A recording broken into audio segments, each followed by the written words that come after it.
नमस्कार साथियों, स्वागत है आपका अपने परिवार विजन क्लासेस में। दुआ आप सब अच्छे होंगे, स्वस्थ होंगे। मैं आपका मित्र गोविंद कुमार खटीक।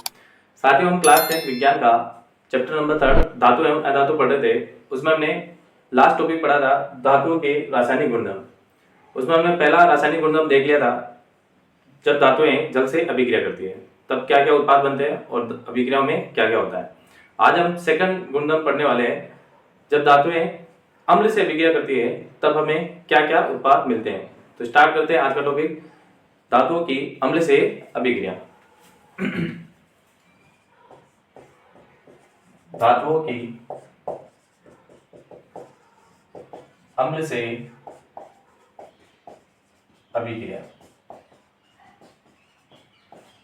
तो सबसे पहले कोई भी धातु यदि तनु खनिज अम्ल जैसे H2SO4 ले सकते हो, HCl ले सकते हो, लेकिन HNO3 नहीं लेना है। H2SO4 ले सकते हो, HCl ले सकते हो, सल्फ्यूरिक अम्ल, हाइड्रोक्लोरिक अम्ल, नाइट्रिक अम्ल नहीं लेते हैं। इसके बाद ये क्या निर्माण करेगी, जब धातु तनु खनिज अम्ल से अभिक्रिया करती है तो लवण प्लस हाइड्रोजन गैस का निर्माण करती है। ये बात आप ध्यान रखोगे। उसके बाद एग्जाम्पल देखते हैं इसके, जैसे zinc plus H2SO4, aluminium plus H2SO4। तो क्या क्या ये सारे अम्ल जो है वो क्या है, तनु है। जो भी अम्ल लेंगे यहाँ पर वो सारे क्या होंगे, तनु होंगे। तो जिंक जो है जब सल्फेट से अभिक्रिया करता है तो Zn जो होता है वो +2 पे होता है और सल्फेट होता है -2 पे। तो जब संयोजकता बराबर होती है +2 और -2, तो उनको हम जनरली ऐड करके लिख देते हैं ZnSO4 और साथ में कौन सी गैस निकलेगी, हाइड्रोजन गैस। ये आप ध्यान रखोगे। इसके बाद जैसे एल्यूमिनियम और सल्फेट जब आपस में लवण बनाएंगे तो एल्यूमिनियम पे +3 और सल्फेट पे होता है -2। तो +3 इसकी संयोजकता और -3 इसकी है, इसकी संयोजकता 2 है, इसकी है 3। तो 3 तो जाएगा इसके नीचे और 2 जाएगा इसके नीचे। तो एल्यूमिनियम के 2 आ जाएगा और सल्फेट के नीचे कितना आएगा, 3। तो इस तरीके से ये लवण बनेगा। Aluminium 2 SO4 3 plus hydrogen gas बाहर निकलेगी। उसके बाद आयरन प्लस H2SO4।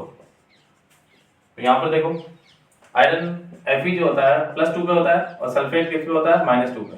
तो इसकी संयोजकता और इसकी संयोजकता जब बराबर हो तो दोनों को ऐड करना सिंपली और हाइड्रोजन गैस बाहर निकलेगी। उसके बाद HCl की भी अभिक्रिया देखते हैं, जैसे मैग्नीशियम प्लस तनु HCl। सारे अम्ल जो लेने हैं वो तनु लेने हैं। तनु मतलब जिसके अंदर पानी की मात्रा ज्यादा हो, अम्ल की मात्रा कम हो। मैग्नीशियम, उसके बाद एल्यूमिनियम, उसके बाद जिंक। ये बनाएगा MgCl2। Mg के ऊपर +2 और Cl के ऊपर -1।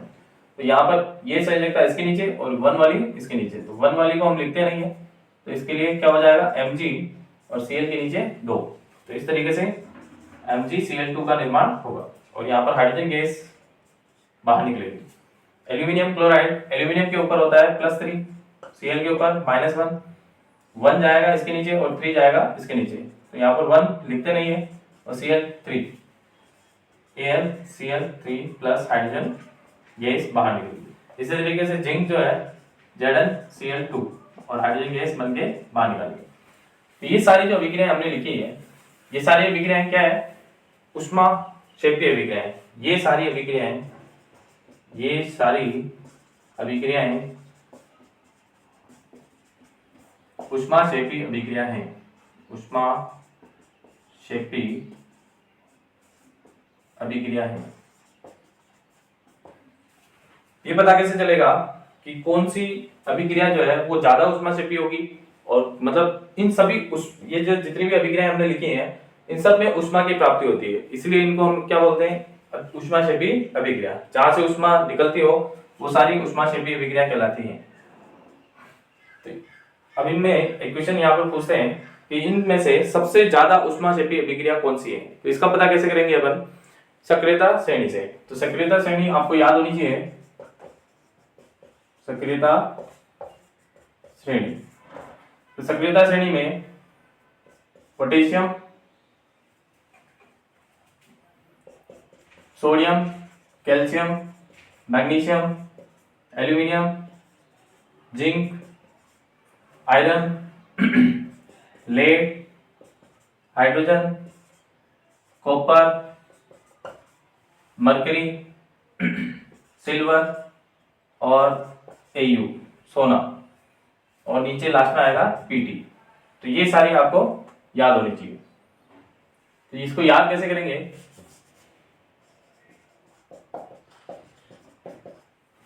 सबसे पहले कैटरीना ने कार मांगी, अल्टो, जेन, फरारी, फिर भी हाय क्यों बिली, सिल्वर, ओडी। उसके बाद एक्स्ट्रा याद रखोगे पीटी। तो इस तरह जो सक्रियता श्रेणी है, जब नीचे से ऊपर जाएंगे तो सक्रियता जो है ना तत्वों की वो बढ़ जाती है, तत्वों की सक्रियता बढ़ जाती है। मतलब ऊपर उच्च सक्रिय तत्व है और नीचे निम्न सक्रिय तत्व है, निम्न सक्रिय।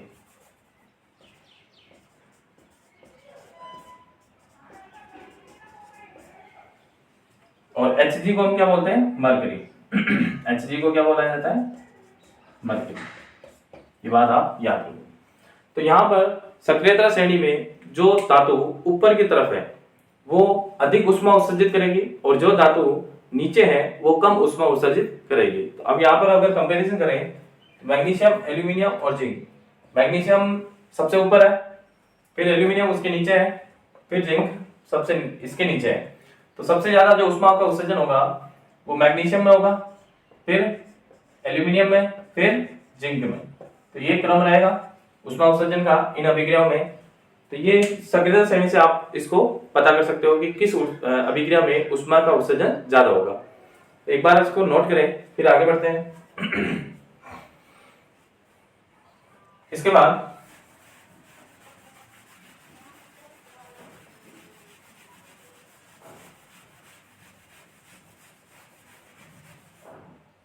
यहां पर इस सक्रियता श्रेणी में हाइड्रोजन से ऊपर जितनी भी धातु है, हाइड्रोजन से ऊपर जितनी भी धातु है वो सभी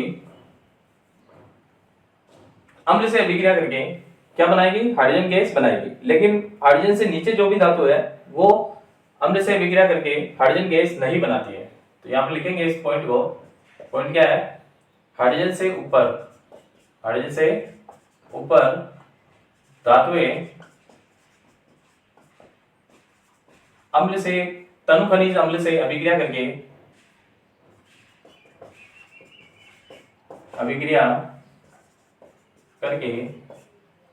हाइड्रोजन गैस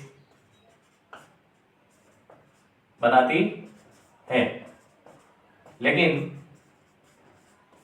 हाइड्रोजन से नीचे जो भी धातु आपको दिख रही है वो हाइड्रोजन से अभिक्रिया करके, हाइड्रोजन से नीचे वाली जो धातु है वो अम्ल से अभिक्रिया करके हाइड्रोजन गैस नहीं बनाती है। लेकिन हाइड्रोजन से नीचे उपस्थित धातु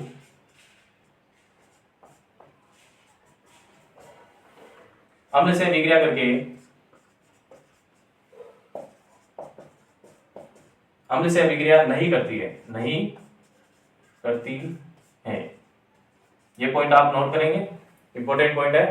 क्या है कि हाइड्रोजन से ऊपर जितनी भी धातुएं हैं वो अम्ल से अभिक्रिया करके हाइड्रोजन गैस देती हैं, जबकि हाइड्रोजन से नीचे जितनी भी धातुएं हैं वो अम्ल से अभिक्रिया नहीं करती है। ये पॉइंट आप नोट करेंगे। उसके बाद अगला पॉइंट,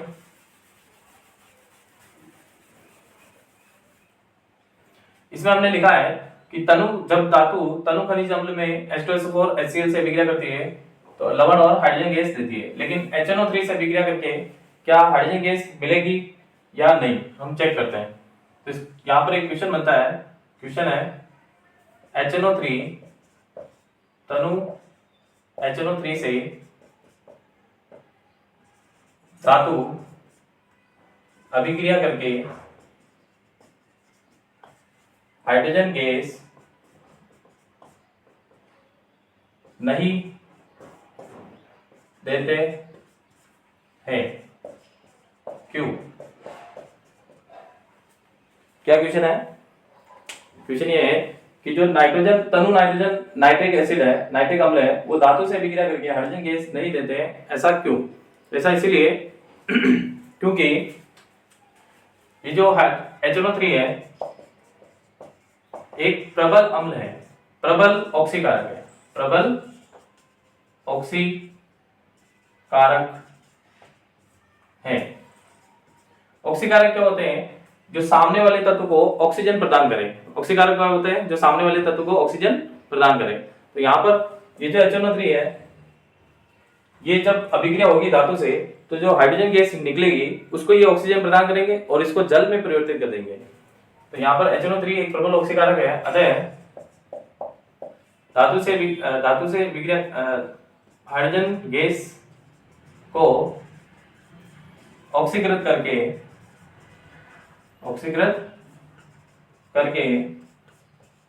जल में परिवर्तित कर देते हैं, जल में परिवर्तित कर देते हैं। तो ये पॉइंट आप नोट करेंगे कि जो HNO3 है वो धातु से अभिक्रिया करके हाइड्रोजन गैस क्यों नहीं देते हैं? क्योंकि HNO3 एक प्रबल ऑक्सीकारक है जो कि हाइड्रोजन गैस को ऑक्सीकृत करके जल में परिवर्तित कर देता है। इसीलिए HNO3 से अभिक्रिया कराएंगे धातु की तो हमें हाइड्रोजन गैस नहीं मिलेगी, उसकी जगह हमें जल मिलेगा। तो ये आप नोट करें। उसके बाद एक और पॉइंट है, क्या ये जो HNO3 है वो कभी भी हाइड्रोजन गैस नहीं देता है? तो चेक करते हैं इसको।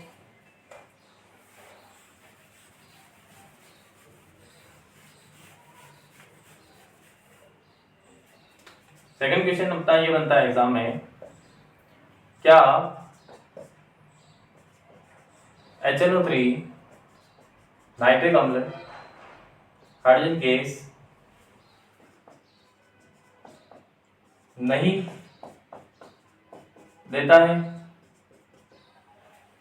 क्या HNO3 किसी भी कंडीशन में धातु से अभिक्रिया करके हाइड्रोजन गैस नहीं दे सकता है क्या? तो इसका आंसर तो वैसे तो नॉर्मली क्या होगा, नहीं। लेकिन मैग्नीशियम और मैग्नीज धातु के रेस्पेक्ट में अगर देखें, मतलब जब हम HNO3 बहुत तनु HNO3 अम्ल को मैग्नीज और मैग्नीशियम से अभिक्रिया कराएं तब हमें हाइड्रोजन गैस मिल सकती है।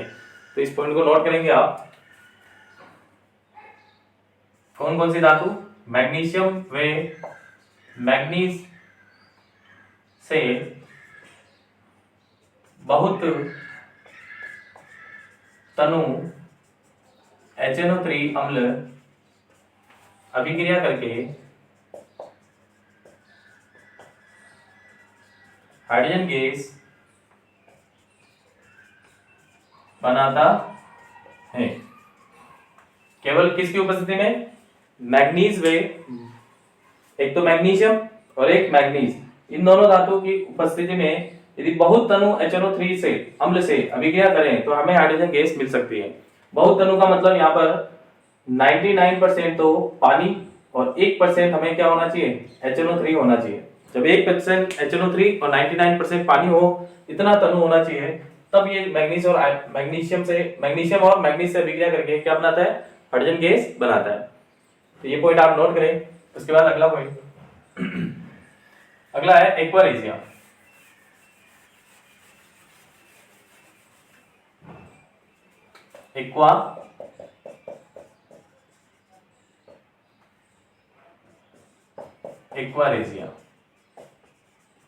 एक्वारेजिया क्या होता है? ये एक मिश्रण होता है। ये मिश्रण होता है किस किस का? सांद्र HCl प्लस सांद्र HNO3, सांद्र हाइड्रोक्लोरिक अम्ल और सांद्र नाइट्रिक अम्ल का मिश्रण जो होता है उसे हम क्या कहते हैं? एक्वारेजिया। क्या कहते हैं? एक्वारेजिया। अब इनका जो अनुपात होता है सांद्र HCl और सांद्र HNO3 का, तो एक्वारेजिया में जो अनुपात होता है इनका होता है HCl 3 अनुपात में होता है, जबकि HNO3 कितना अनुपात में होता है? 1 अनुपात में। तो ये आप याद रखोगे कि एक्वारेजिया किसका मिश्रण है? सांद्र HCl का और सांद्र HNO3 का। यहाँ पर सांद्र HCl 3 अनुपात में, जबकि सांद्र HNO3 1 अनुपात में। और ये इसका उपयोग क्या है?